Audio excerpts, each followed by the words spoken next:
Welcome back, ladies and gentlemen, to the Mobile Fire Challenger Series. I am Rapid. I'm here with Bert on the camera and joined by Azaraki for our second game of the day. It's New World Eclipse taking on the ex-Segoy boys. They are Team Tower Dive. Now, both of these teams having a little bit of a breakout performance in MCS, doing very well. Tower Dive sitting at 3-5, but NWE 5-3, so kind of the reverse of their score. And right now, NWE, they are looking absolutely fantastic. One of the top teams in North America as far as the challenger scene, and all off of the guy whose birthday it is today. It's going to be Quas up in the top lane, locking in Elise right off the bat.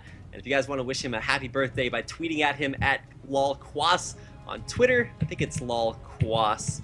It's actually Quaslol. There we go. I don't want to screw it up too badly. Then make sure to do that. But it's New World Eclipse. Bans are Kennen, Jarvan the fourth, and Thresh.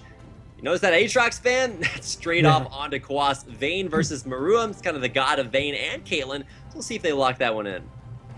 Yeah, and Aatrox, as you said, always going to be a first ban against Quas. He was really the person to end up bringing Aatrox to the MCS, bringing it to the professional scene with that first Quadra kill he got. It was basically a 1v4 Quadra. Granted, most of the people on the enemy team were fairly low on health at that point, but either way, still a pretty good feat to accomplish on Aatrox, and certainly worth a ban against Quas. So over here we also see Jarvan. Glorified does like his Jarvan, but he also likes his Zac as well, so we're seeing him pick up Zac very quickly as well. We see Zac just a very strong jungler in general, and on top of that they've also picked Shen, so Shen looking towards that global pressure, and they've already banned out Twisted Fate, so unless they want to go with the Karthus mid, they're not really going to see too much more global pressure. Karthus mid is always possible, but it's normally reserved for a sort of a niche pick. You want to pick it in certain team comps, and you want to make sure that you don't pick it against mid laners that can easily assassinate you. Although recently we have been seeing more lane swap Karthuses where they just farm at range in a 2v1, so that's possible as well.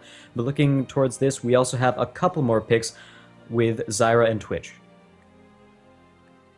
No, please. That was the Zyra Twitch combo. We've seen it out of Curse Academy earlier, and I was just like, okay, that is pretty devastatingly effective, especially when you think about that Twitch on Maruam. Talked about that Caitlyn, but Twitch as his third most played, no surprises there.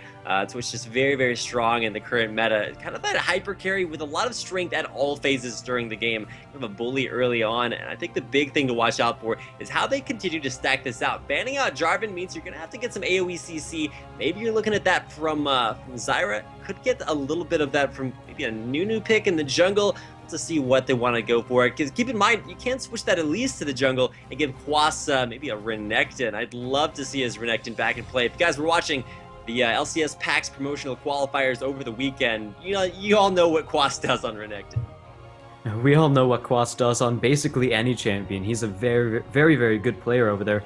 But looking towards the Tower Dive TV team, we have a picks with Lulu and Varus. So that's going to be the bot lane over there. That's quite a bit of poke there, and if Lulu can land a good chunk of damage with Glitter Lance, that's what it's called. It also applies a very, very heavy slow, which allows Jungi on Varus to proc out more of the Blighted Quiver procs, and once he gets 3, he can activate an ability on it, and that's quite a bit more poke damage over there as well. So very heavy poke lane down in the bottom lane for Tower Dive. But New World Eclipse, they're looking at, once again, we keep talking about these Zyra as well as Twitch, and there's a Poppy, but I think that's probably a placeholder. Yes, Miwi, aka JD Wu, from New World Eclipse, has informed me that Poppy is a placeholder for a big booty, which is in fact Renekton. He apparently forgot the champ name, so thank you, Miwi. You've provided us with invaluable information and possibly some inevitable preferences there. But Poppy, not going to be seen here. I mean, as much as I would trust Quas with Poppy over basically anyone else, probably won't be seeing that. It is going to be a Renekton. We'll be making this, remaking this after the last pick for Tdtv.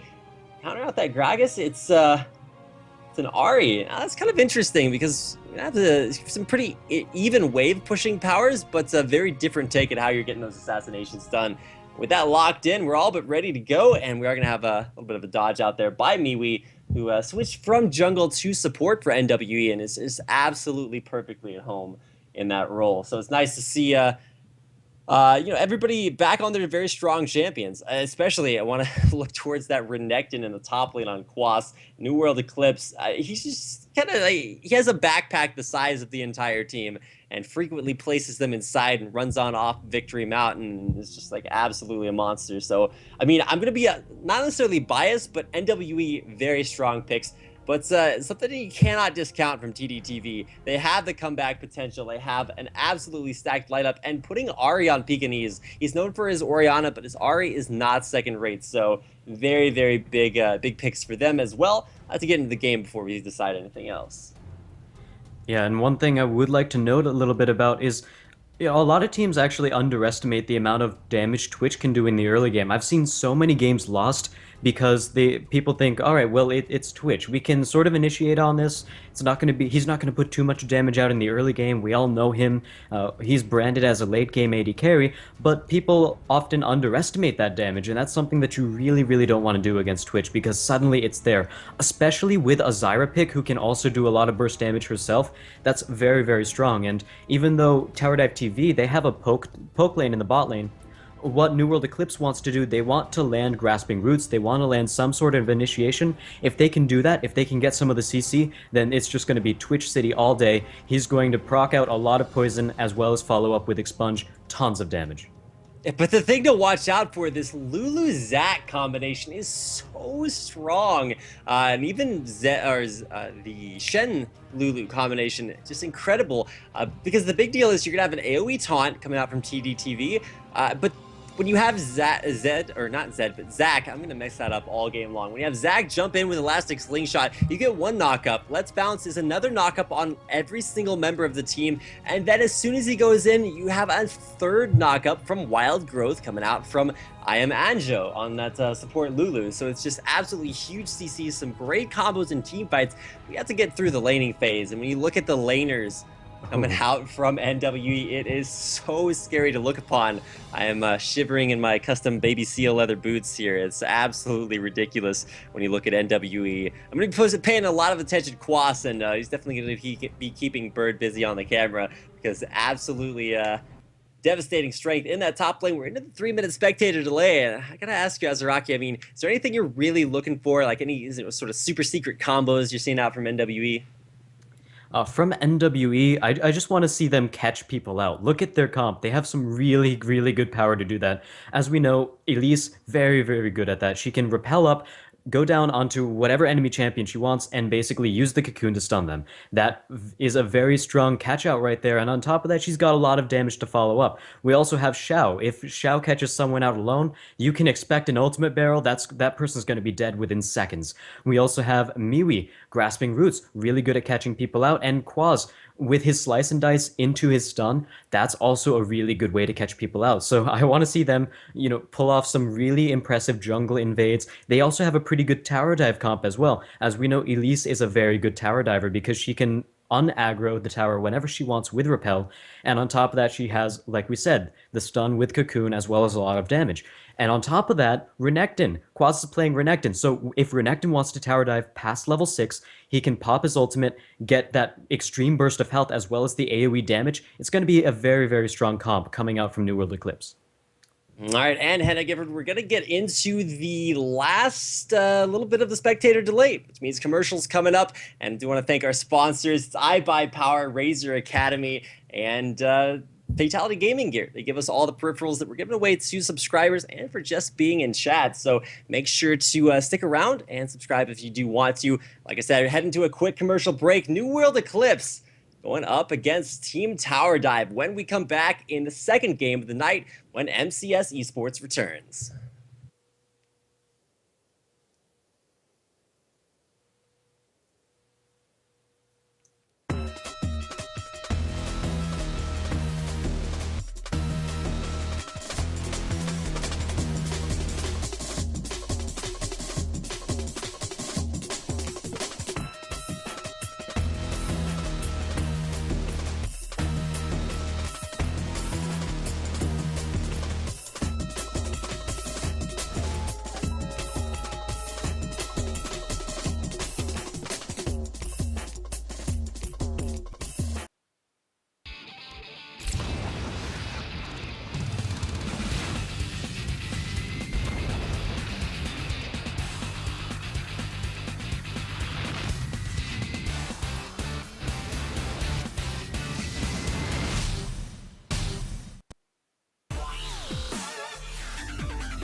Welcome back, ladies and gentlemen, to MCS. It's the Mobile Fire Challenger Series. I am Rapid.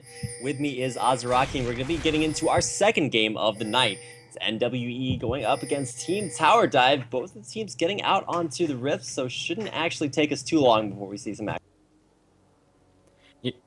Yeah, they're both looking like they're getting out of the gate a little bit too quickly right there, and so far it looks like New World Eclipse going for a very early sort of jungle invade, but it's going to get caught out right here by the rest of Tdtv. Are they going to see it? Jungi going to throw down a really quick hail of arrows, but it looks like Anxiety's catching out Miriam with a taunt, and he's going to get taken down really low. The barrier's popped, as well as the flash, the ignite, and the exhauster down on him. They're really trying to focus him, but they're running through the rest of the team as well. Glorified flashes in to try to pick up the kill. He gets the first blood, and looks like they're going to continue chasing this. Quaz is taken down very low, but a charm catches out Niwi as well. He's going to be taken down with the ignite as on top of that, and Anxiety ignited to follow up with that, but it looks like they will still get the kill on him.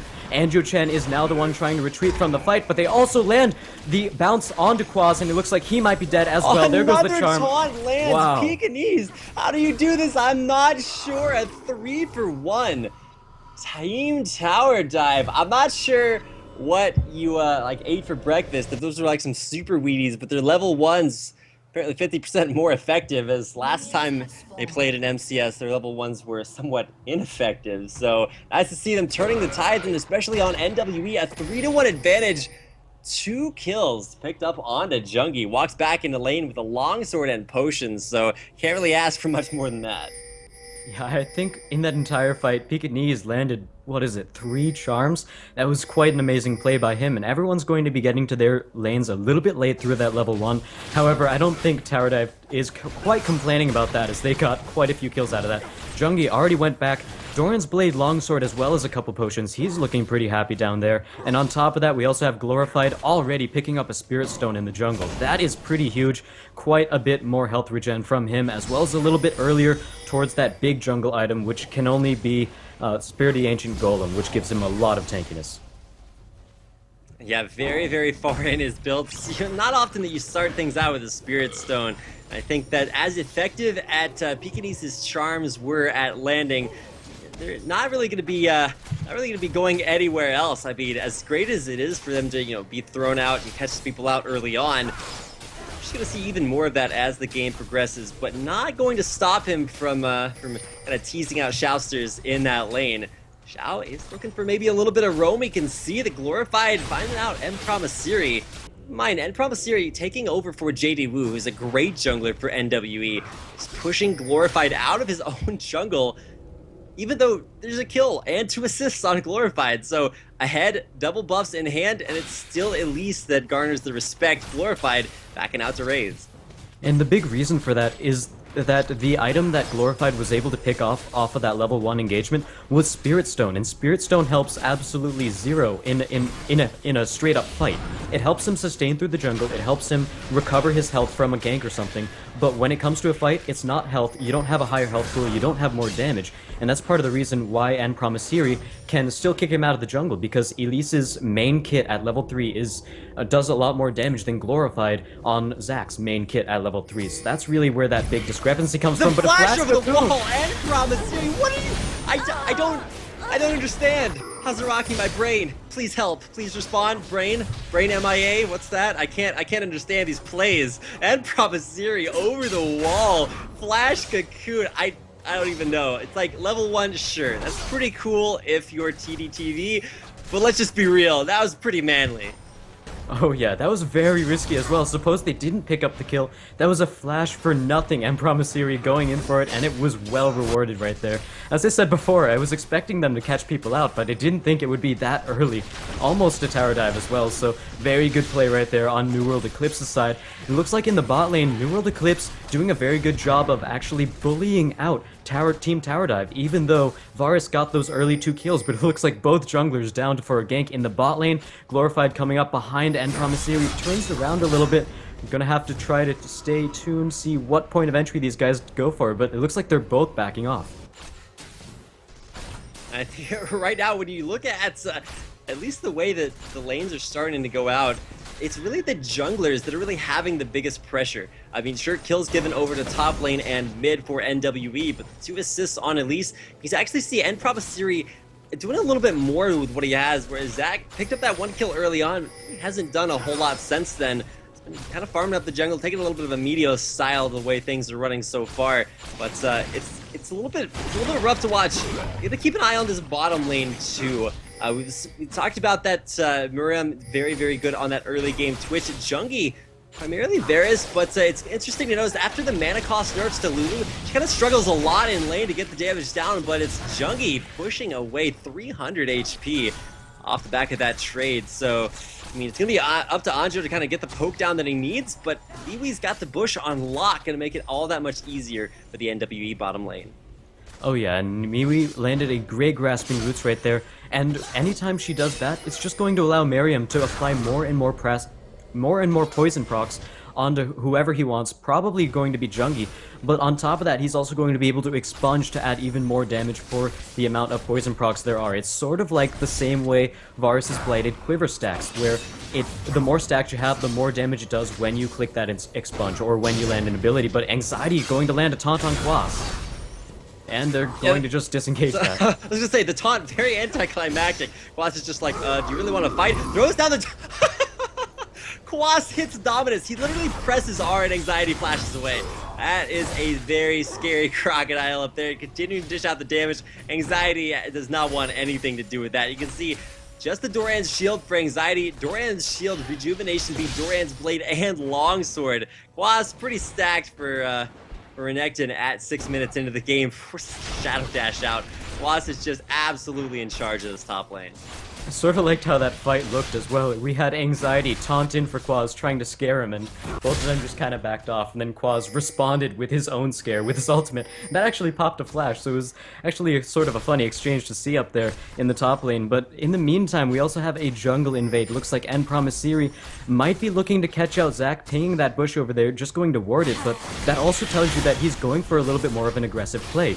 At level 5, if you're warding the enemy jungle, that means you want sight on them at all times, which not only helps your ganks, but at the same time, we talk about En Promisiri, Elise does have 1v1 power over Zac, so that's something that they want to use to their advantage, and they want to ward into the enemy jungle to do that. Now, Glorified's taking his own blue, might go to Pekingese, but it looks like he's just going to be able to take that. Oh no, Pekingese is actually following up over this, so he will be giving that off to Pekingese, so that blue buff is actually going to be very good for Ahri. Ahri poking out with her Orb of Deception is really one of the base parts of her kit in the early laning phase. It allows her to push, as well as it's her basic long-range poke ability. Alright, so Elise is going to have that advantage over Zac, at least as far as their 1v1, but as a jugglers, that's primarily going to be effective when you're going for counter ganks. It's Glorified bottom lane just kind of sitting down here. You notice that Miriam and Miwi, they're just going to go farm double golems. They recognize, hey, shenanigans are going down.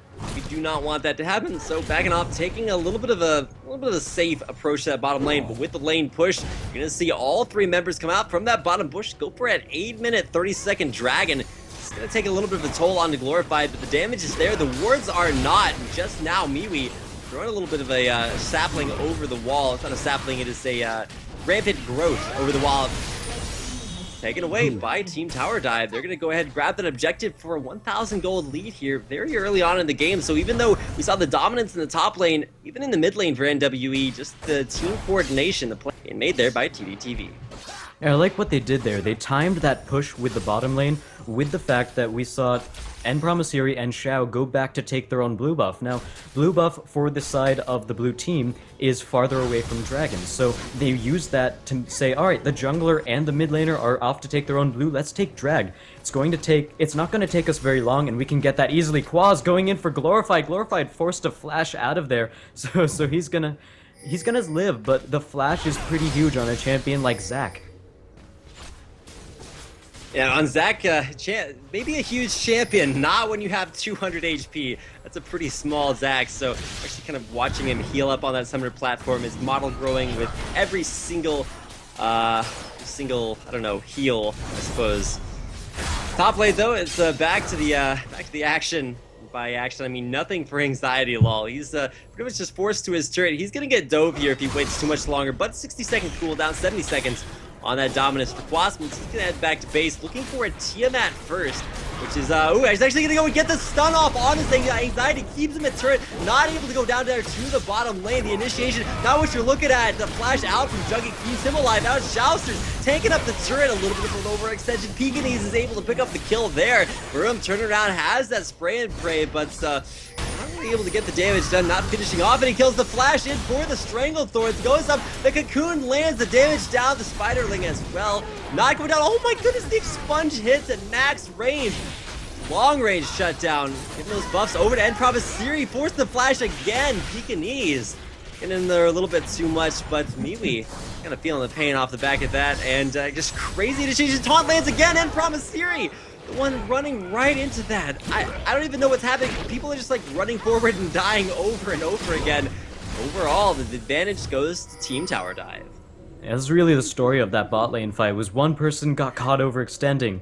They got CC'd and then they got killed directly afterwards, but then one of their teams starts overextending, and it's just a back and forth that way for quite a while. Unfortunately, New World Eclipse not coming out ahead in that engagement, however, so they're going to look towards a couple of other means to try to get ahead in this game, although I haven't really seen too many big tower dives on the side of New World Eclipse. Now, that bottom lane was sort of a pseudo tower dive, I guess. They were sort of dancing outside the tower range the entire time, but if they were to send two people mid to try to dive Pekinese, if they could land a good amount of CC, just to make sure that she can't get away with Spirit Rush, or if they initiate while her Spirit Rush is down, then that's going to be a very good tower dive onto her. They could also try to tower dive Anxiety Lol in the top lane.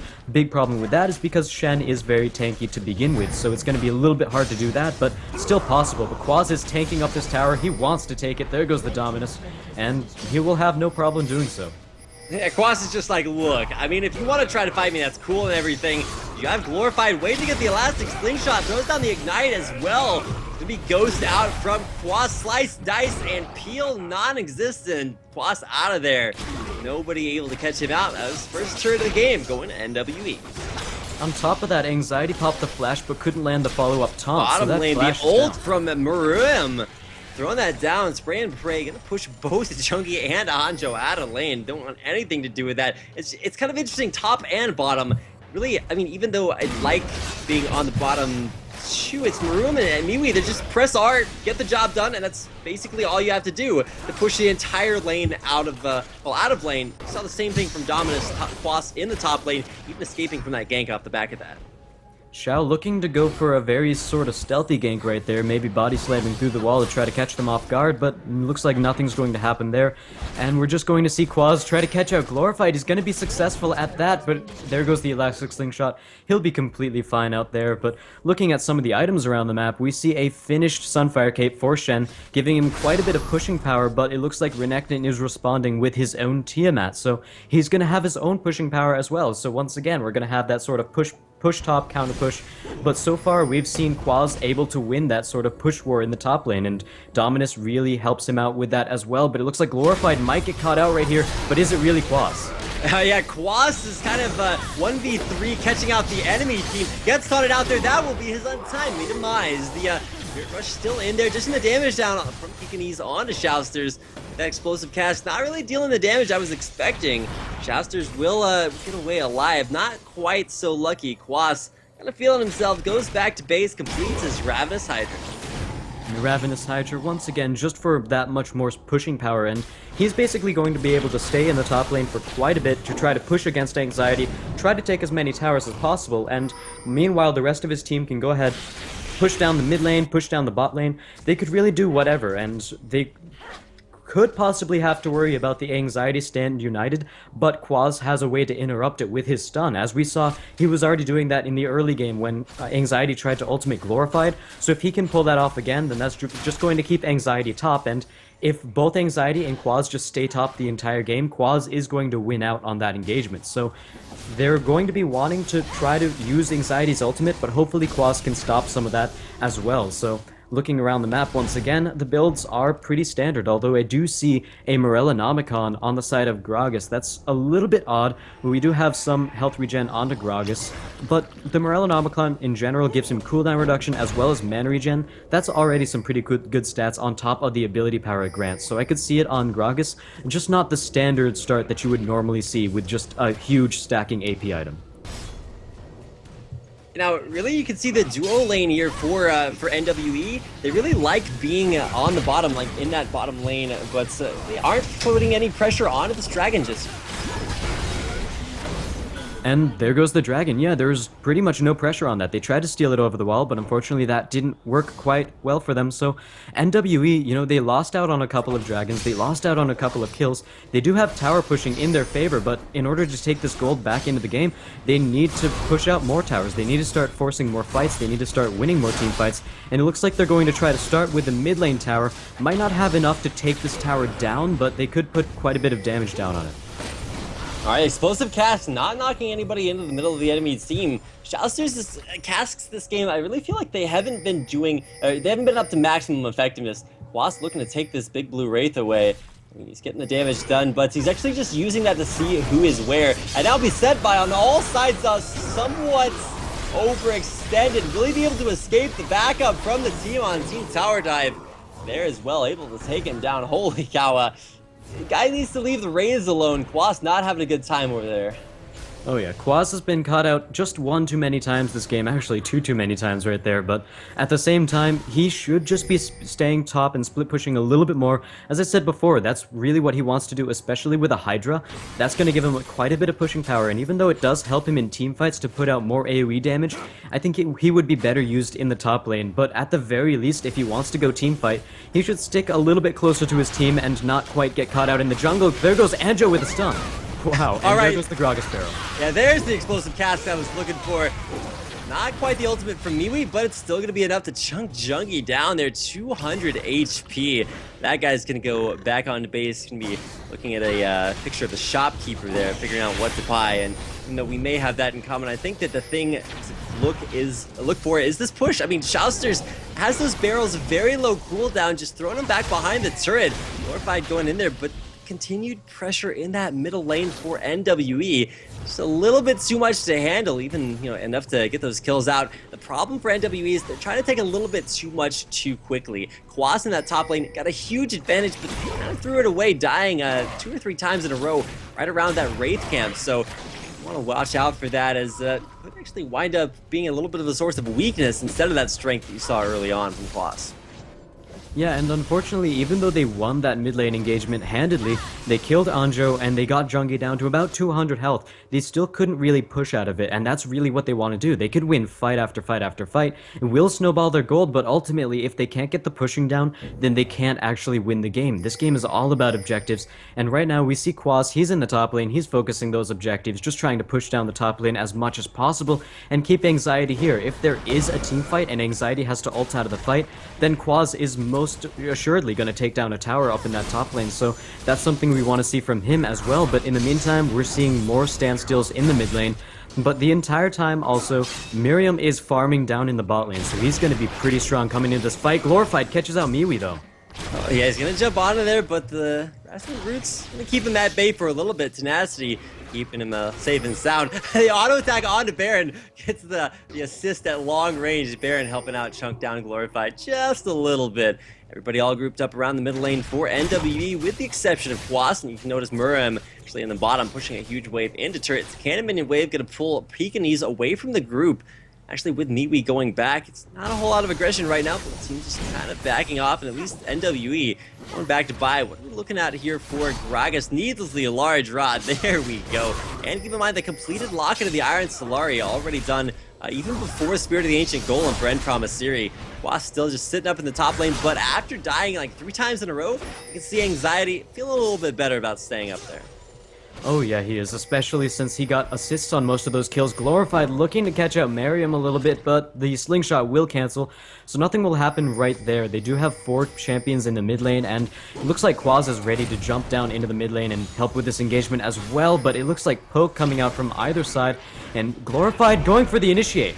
There's the channel right on top. He's going to flash in there onto Miwi, but just catching out the support's not quite what you're looking for. Shoutsters in the back for some damage, but not actually able to get in for anything. Quaz tried to get in onto Anjo, but probably could place that focus a little bit later on. Ignite to pick up the kill, the counter kill, and from a Siri blows Anxiety Lol apart. I don't even know what they were looking for there. Taunt onto the invisible Maruam. charming things he hasn't even seen before, but unstealth, and that is going to be a 1-for-3 exchange in favor NWE. Well, what's so well for them in that team fight, Azaraki? That team fight was all about focus. We saw Miriam in the back line. He was staying at almost full health the entire fight, whereas Jungi for Team Tower Dive, he was taken down. He was completely dead in the first couple seconds of the fight. And that's really where the big difference came from. Glorified, he landed a pretty good initiation, but he started chasing out random targets. You know, he didn't actually have a clear focus with the rest of his team. That's really what snowballed that team fight in favor of New World Elite. They can keep doing that because they do have a lot of single target damage on top of their AoE damage. Then they can win more and more fights, and that's exactly what they needed to do there. So on top of that, Anxiety Lol, his ultimate's going to be down a little bit. Looks like Quaz is going to once again be pretty comfortable pushing this top lane. And really, I mean, Ahri's weakness kind of is that it's really easy to punish her. If you miss your charm on a high priority target, if it hits like a tank or anybody body blocking in the front line, and it's one skill you don't have and one means of countering out the squishies that's so huge for Pekingese to get down, really not able to land things in that last fight. And so, I mean, she's been hitting most of them all game long, but she actually just missed that onto Twitch. Hit him at the very end, but then it was a little bit too little too late.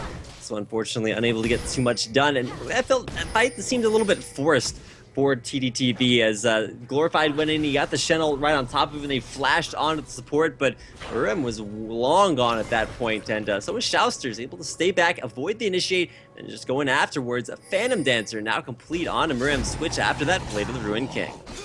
Oh yeah, Phantom Dancer, Blade of the Ruined King, he's got a lot of attack speed, and that's going to help proc out his poison on whoever he wants. He could switch targets in the middle of the fight even, because that stays on whoever he attacks. Even if he switches targets, Anxiety getting caught out by a barrel. Explosive cast, that one's on point. Looking exactly like what we need, and barrels continue to come out there. Nice pickoff onto Anxiety. Things checking out the jungle here for NWE. They don't want to make. They want to make sure that if somebody's in there, they're gonna go for it. But instead, Tdtv, they're like, hey, if you guys want to go into our jungle, we're just gonna go straight for that dragon. Damage is there, and it's gonna go over to Tdtv. Stranglethorns goes down and stolen away by Miwi. Gets in there for the dragon, the steal as well. Gonna be able to pick that one up. The global goal. Shousters a little bit too aggro. The flash over the wall. Will we see another body slam? The taunt goes down. There's a nice assassination. Ahri picking up the kill, but Maruma in the back, taking down Jungi. Anjo-chan gonna die from the poison passive. A double kill for Maruma off the back at that end. What is that? 1-for-2 and a dragon steal, all going the way of NWE.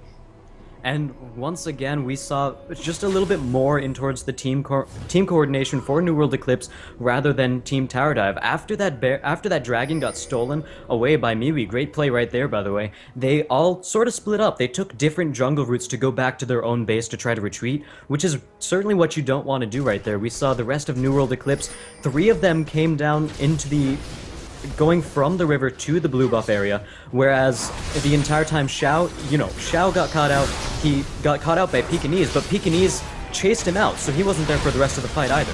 2v3 again. Quas not too afraid of things, but still needs to pick his engagements along with the rest of his team. It's End Promiseri coming in there. The damage to CC on a Glorified. There's gonna be one dead Zac. Passive pop. Now it's like, who can play the minigame the best? Looks like it's gonna be Quas taking him out. Picks up the last hit on that.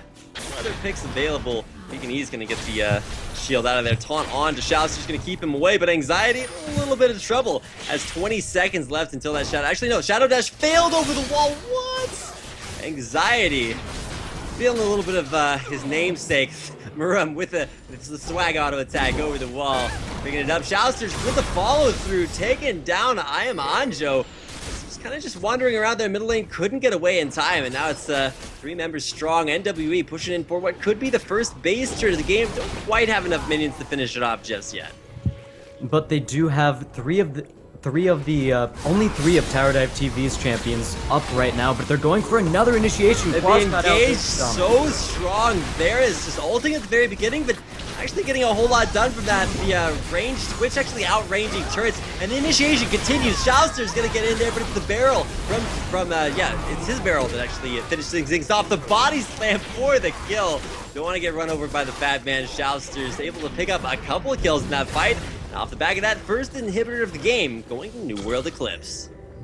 And just thinking, Quaz survived throughout that entire fight. I'm sort of wondering how right there, escaping all of the spells. Even Pekingese tried to land a charm on him, but he just dodged it and continued walking away. And then he reinitiated the fight afterwards, taking the inhibitor as well. Great play on him, and it looks like he doesn't really want to go back. Even though he's sitting on 1.8k gold, he's just going to farm the top lane a little bit before he actually goes back.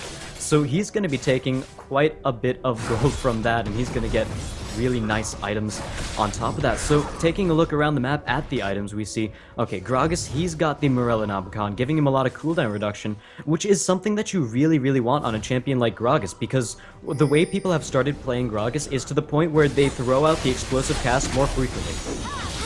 Yeah, Ari going in there, shouts just not long for this world. Pekingese, nice initiation, able to get a nice catch out there. It's 4v5 power play for now.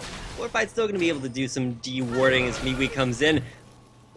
For Maroom and Promisiri not wanting to go on to Glorified. They're just like, hey, wait a second. Somebody just died bottom lane. Don't really want to go in on that right now. So NWE making the smart decision, backing out. And, I mean, I guess it's a good question to ask. Zonya's Hourglass first for Shoutsters. Do you feel like that should have been damaged, or was that Zonya's the right play? He did still get taken out regardless. The Zanyos was pretty interesting, but what that tells me is that he wants to team fight more than split push. He wants to team fight more than fight these small skirmishes. And when he body slams into the middle of the fight, he has something to fall back on, because once he does that, even though it puts out damage, even though it slows the enemy champions, he doesn't really have anything to use to escape after that, or anything of the sort to help stay him alive, so that's going to be a very good pickup on him. Looks like Glorified is using Let's Bounce. Quaz coming in, but there's a Blade of the Ruined King as well. Double taunt there for Anxiety. The spray and pray from the back. Glorified getting on top of the room, but really not dealing all that much damage. Quaz just in the front, taking like a monster. Pekingese able to get himself out of there alive, but the dot is a little bit too strong. Shouts just throws down the Ignite. Will be enough to pick up the kill. Jungi next to go down. It's a 3-for-1. His only end Promisiri down for NWE, and it's going to be a very low health Glorified and Anxiety on that Zac and Shen to get out alive. They're going to go back to base, but unless they have home guards, this is going to be an incredibly strong push into the base for NWE. The range is not necessarily there, so we're going to be able to get a lot of damage done onto these base turrets. The home guard and Anxiety while trying for the taunt and missing at maximum speeds. Remind me of that Arthlon Poppy, but not quite the same effectiveness. Wasp backing out. All in all, very strong push, strong team fight. Won there for NWE. Just didn't get too much off the back of that. Yeah, another team fight where Miriam went untouched until the end of it, and even then, the only damage that Miriam took was at the very end of the fight where Jungi was the only one still left fighting. He was trying to focus Miriam, and he got a good amount of damage down. It just wasn't enough. Miriam getting caught out, however, by Pekingese, and that's going to be a very quick kill right there. Very bursty champion Ari is. But going back to that point before, you know, Jungi, he put down quite a bit of damage, but unfortunately there was no other champion alive to try to kill Miriam, and he just completely cleaned up that fight once again. They need more focus on Miriam if they plan to win these. Yeah, Pekingese's Ari burst even without the R, and whether that's the letter or the ultimate, able to come down to that bottom lane a couple times in a row and pick off both of the carries so far for NWE. So Ari doing what Ari's do with that Deathfire Grasp. Zanya's going to be very effective in that role. 6-3 and 7, you can tell she's getting the job done, but really it's not just about her. Sure, it's great to pick somebody off after the team fight, but you kind of have to do that during the team fight if you want to see these go towards Tdtv. And it looks like we are going to prepare for, I don't know, it looks like both teams are looking to put more wards down onto Baron, and at this point, Tdtv, they're going to have a really hard time if they actually go for Baron. It would most certainly be a desperation, but what they want to do, they just want to get sight over there on the Baron so that they know when New World Eclipse tries to go for the Baron, they know, okay, the Baron's at this much health, we can attempt to steal at this time. So that's something that they're looking towards a little bit as well, and with a mid lane inhibitor down, that is a very good possibility for New World Eclipse to do. Miwi, however, just clearing that ward in the Baron pit, so once again, Team Tower Dive, they are completely in the dark about Baron. So New World Eclipse doesn't look like they're going for it. I think they shouldn't actually go for it yet. They should rather just bait out a fight or maybe kill one or two members of Team Tower Dive before going for the Baron. But either way, they do have more control in this game. And the control, not just of the game as a whole, of each of its individual parts. Maroom going for the assassination, going in on to Jungi, channeling his inner virus. There's the Shen ultimate, immediately the barrel as well. Maroom gets blown up at the very start of that fight. Jouster Zanya's in the very middle, double knockup. well coming out from that Zyra. Shalott's trying to get away, avoids the charm. Promiseri throws down a cocoon, hits onto Pekinese, will be able to escape as well. Pekinese pretty low there off the assassination attempt by the super minion, almost taking him out, but then Promiseri goes in there, forbids the flash, actually able to force out the Zanya's Hourglass from Pekinese, but it's Quas coming in from the side. Getting in there onto Junkie, the damage immense, the barrels also, as much as Gragas is sort of allowing that. Shouser's in this barrel in off the back of that, but Anjo actually pretty high health. No, it's not high enough though. Double kill. Shouser's coming out with that. It's now glorified. Gonna go down, popped into his Bloblets, and once again, it's Quas left to finish off the job. Of that, it's a 1-2 for 4. Rampage. Quas just does not stop. Picks it up and goes for the open inhibitor. Really with 20-second death timers, or 20 or 30-second death timers. On to Tdtv. It's not a whole lot left for this game. Maroon looking to rejoin the fight, and it'll inhibitor down again for another 5 minutes. Really, if you're Tdtv, do you defend? Do you try to, make a desperation Baron play? What do you do? No, what they did in that last fight started off really, really well. They caught out Miriam, they completely bursted him down before the fight even started. But what happened there was they got a little bit too greedy. And at that point, they were all caught out. By the time Quaz got in the fight, they were all split up. He was able to just ram them through the side and split them all up, kill them one by one. And Quaz ended up picking up quite a few kills in that fight, doing a lot of damage as well. And if Team Tower Dive were to get back into this game, they need to do more things like catch out Marion, but they can't stay long enough to feel the full effects of the rest of the team's team fight. But Anjo getting caught out, that's not what you want to do. Yeah, the catch is Anjo not long for this world. He's gonna get taken out. Quas goes unstoppable. If anybody doubted that, Pekinese getting caught out, forced to blow his ultimate even before the fight even starts.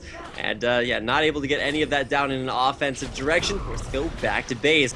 And now with really nothing left standing in their way, barrels the dashes over the wall as Shoutster's Quas just like terrain. I'm not sure I understand that concept. Miriam there for the damage. Baron looking to get down half HP. Glorified in the area, looking for the steal, but the body blocking from Shoutster's and Miwi a little bit too strong.